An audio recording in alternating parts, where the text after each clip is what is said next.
So, if as an actor, if it, it's not about memorizing lines; it's about knowing what the lines mean. And so, if you know what you're talking about, then because audiences aren't stupid. I mean, they can tell if you're just reciting stuff, you know.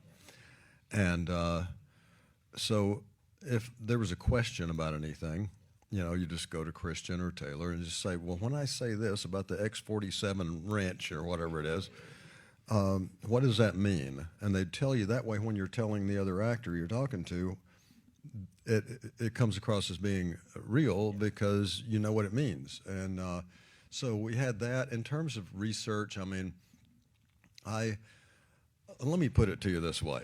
This is kind of a bee up my ass. Okay.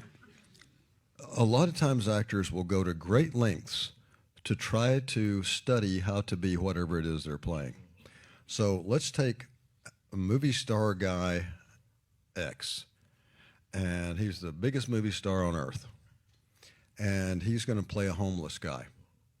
So he goes to downtown LA on 5th Street there on the Nickel, and he gets in a cardboard box, excuse me, and his security guard and some other people are around the corner in a Suburban, and he spends like 7 hours down there and only has a can of Campbell's beans or something.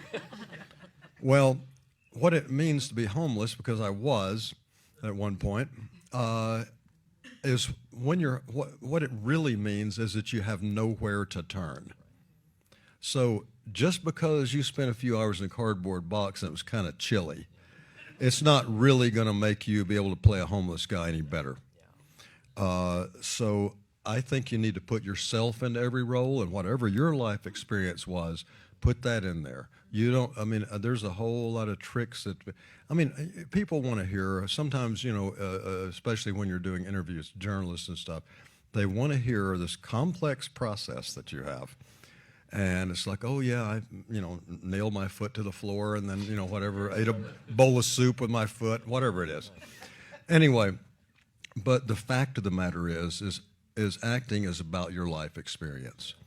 And you need to put that into it, and not pay as much attention to, well, I mean, I played an air traffic controller once, and I went to air traffic control school, because you can't say that mess unless you do. Yeah.